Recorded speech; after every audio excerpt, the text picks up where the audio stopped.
ଜୟ ଜଗନ୍ନାଥ ସାଙ୍ଗମାନେ, ଆଶା କରୁଛି ଭଗବାନଙ୍କର ଅପାର କରୁଣାରୁ ଆପଣମାନେ ଭଲରେ ଥିବେ ଏବଂ ସୁଖମୟ ଜୀବନ ଅତିବାହିତ କରୁଥିବେ। ଆଜି ଆମେ ଓଡ଼ିଆ ବ୍ୟାକରଣକୁ ଆଲୋଚନା କରିବା। ଆଜିର ଆଲୋଚ୍ୟ ବିଷୟବସ୍ତୁ ହେଉଛି ବ୍ୟଞ୍ଜନ ସନ୍ଧି। ଆମେ ଅଲରେଡ଼ି ସ୍ୱର ସନ୍ଧି ବିଷୟରେ ଗତ ଭିଡ଼ିଓ ମାନଙ୍କରେ ଆଲୋଚନା କରିସାରିଛେ ପିଲାମାନେ। ତାହେଲେ ଆଜି ଆମେ ଯିବା ବ୍ୟଞ୍ଜନ ସନ୍ଧିକୁ। ବ୍ୟଞ୍ଜନ ସନ୍ଧି କାହାକୁ କୁହାଯାଏ ଏବଂ ଏହାର କେତେଗୁଡ଼ିଏ ନିୟମ ରହିଛି, ସେହି ନିୟମ ଗୁଡ଼ିକୁ ମଧ୍ୟ ଆମେ ଆଲୋଚନା କରିବା। ତାହେଲେ ଫାର୍ଷ୍ଟରେ ଆମର ଗୋଟେ ଏକ୍ଜାମ୍ପଲ୍ ଅଛି ପିଲାମାନେ। ଏକ୍ଜାମ୍ପଲ୍ କକୁ ଦେଖିବା।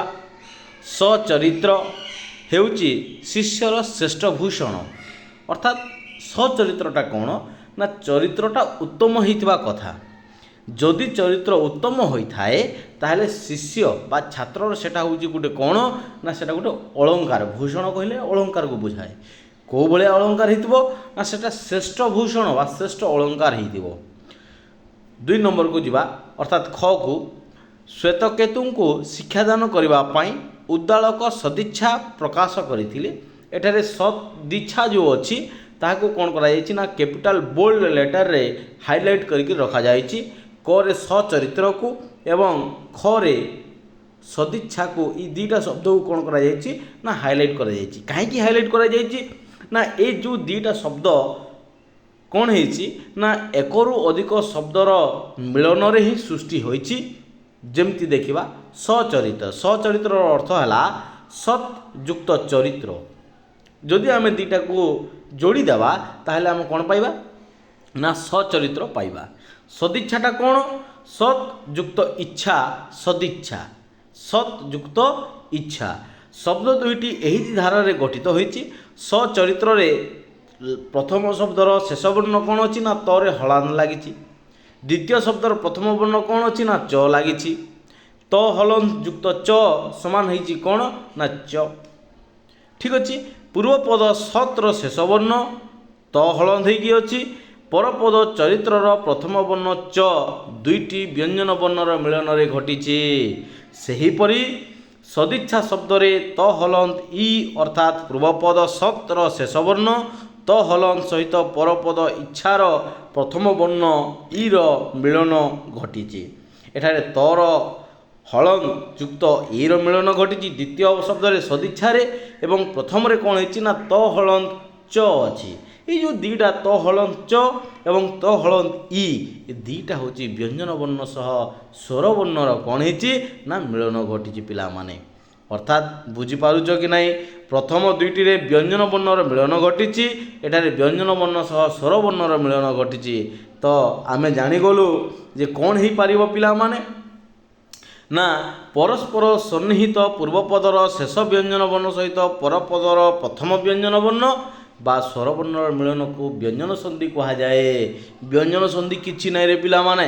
ଦେଖ, ପ୍ରଥମ ଶବ୍ଦର ଶେଷ ବର୍ଣ୍ଣ ସହିତ ପରପଦର, ଦେଖ ପିଲାମାନେ ମନେକର ଶେଷ ଶବ୍ଦ ଯାହା ବି ଥାଉ, ସେ ବ୍ୟଞ୍ଜନ ବର୍ଣ୍ଣ ଥାଉ କି ସ୍ୱରବର୍ଣ୍ଣ ଥାଉ ଆମେ ଜାଣିବାର ନାହିଁ।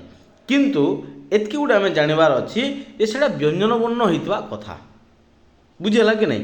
ହଁ, ବ୍ୟଞ୍ଜନ ବର୍ଣ୍ଣ ଯଦି ହେଲା ତାହେଲେ ଦ୍ୱିତୀୟ ଶବ୍ଦର ପ୍ରଥମ ବର୍ଣ୍ଣ କ'ଣ ହେଇଥିବ ନା ବ୍ୟଞ୍ଜନ ହେଇଥିବ ବା ସ୍ୱର ହେଇଥିବ। ବୁଝିହେଲା କି ନାହିଁ? ବ୍ୟଞ୍ଜନ ବର୍ଣ୍ଣ ହେଇଥିବ କିମ୍ବା ସ୍ୱର ବର୍ଣ୍ଣ ହେଇଥିବ। ତାହେଲେ ଆମେ ଜାଣିଗଲୁ ଗୋଟେ ସାଧାରଣ କଥା ପିଲାମାନେ, କ'ଣ ନା ବ୍ୟଞ୍ଜନ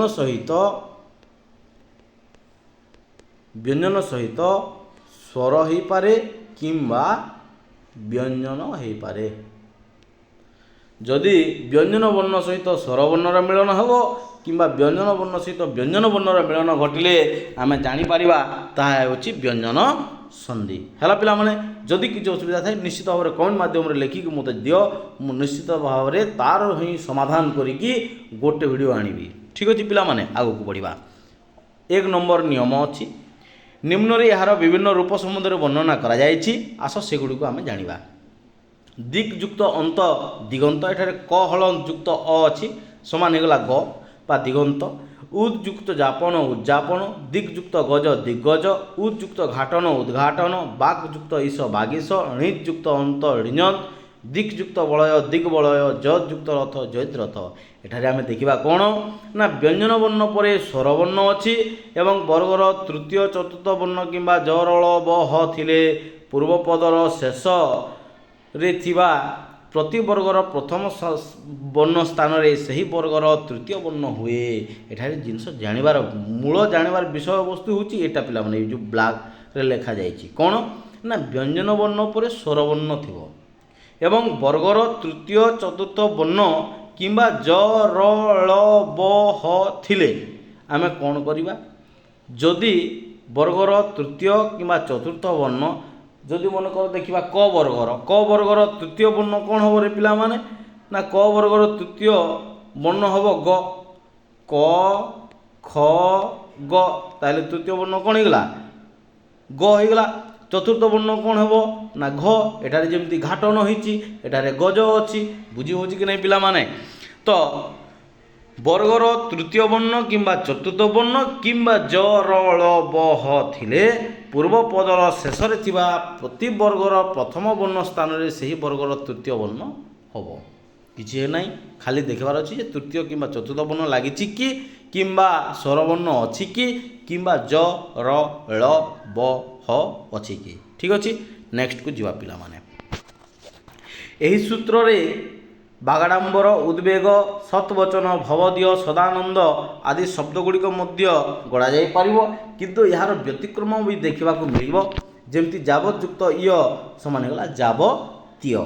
2 ନମ୍ବରକୁ ଯିବା ପିଲାମାନେ। 2 ନମ୍ବରରେ କ'ଣ ଅଛି ନା ଚଳତ ଯୁକ୍ତ ଚିତ୍ର ଚଳଚ୍ଚିତ୍ର।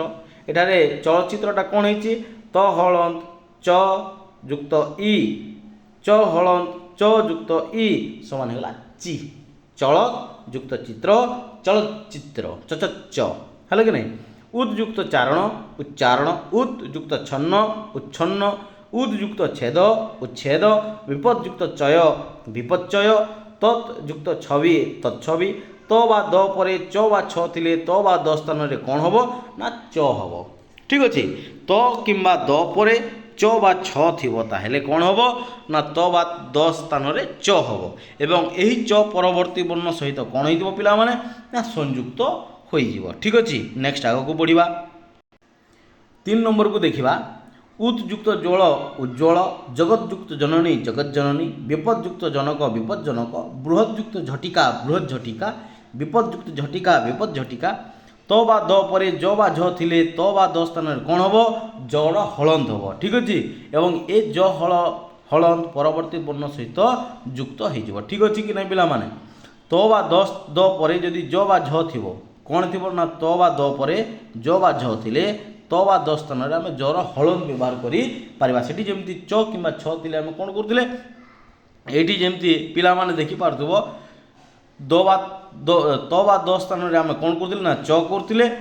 ଏଠି ଠିକ୍ ସେମିତି କ'ଣ କରିପାରିବା ନା ଜରେ ହଳନ୍ତ ବ୍ୟବହାର କରିପାରିବା। ତ ବା ଦ ପରେ ଜ ବା ଝ ଥିଲେ ଆମେ ଜକୁ ବ୍ୟବହାର କରିପାରିବା। ଉଦ୍ଯୁକ୍ତ ଡିଣ ଉଦ୍ଡୀନ, ତତ୍ ଯୁକ୍ତ ଡିଣ୍ଡିମ ତଡ୍ଡିଣ୍ଡିମ। ତ ବା ଦ ପରେ ଡ ବା ଡ ଥିଲେ ତ ବା ଦ ସ୍ଥାନରେ ଆମେ କ'ଣ କରିପାରିବା ନା ଡକୁ ବ୍ୟବହାର କରିପାରିବା ଏବଂ ଏହି ଡ ପରବର୍ତ୍ତୀ ବର୍ଣ୍ଣ ସହିତ ଯୁକ୍ତ ହୋଇଥାଏ। ତ ବା ଦ ପରେ ଡ ଥିଲେ ତ ବା ଦ ସ୍ଥାନରେ ଆମେ କ'ଣ କରିପାରିବା ନା ଡ ବ୍ୟବହାର କରିପାରିବା। ଦେଖିବାର ଅଛି ଯେ ତ ବା ଦ ପରେ କ'ଣ ବ୍ୟବହାର ହେଇଛି। ଚ ଛ ଥିଲେ ଚ କରିବା, ଜ ଝ ଥିଲେ ଜ କରିବା, ଡ ଥିଲେ ଆମେ ଡ କରିବା। 5 ନମ୍ବର ଦେଖିବା। ଉଦ୍ଯୁକ୍ତ ହାର ଉଦ୍ଧାର, ତଦ୍ଯୁକ୍ତ ହିତ ତଦ୍ଧିତ, ଉଦ୍ଯୁକ୍ତ ହତ ଉଦ୍ଧତ।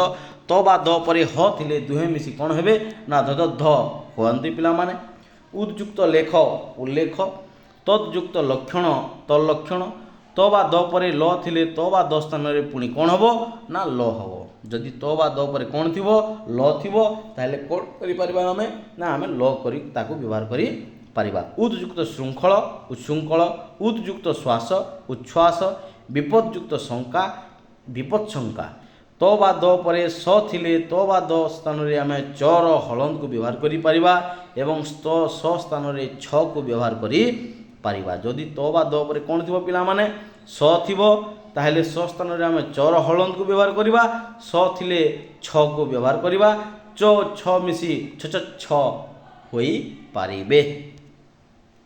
ତାହେଲେ ପିଲାମାନେ ଆଜି ପାଇଁ ଏତିକି। ଧନ୍ୟବାଦ। ପୁଣି ଦେଖା ହେବ ଅନ୍ୟ ଏକ ଭିଡ଼ିଓରେ। Thank you to all.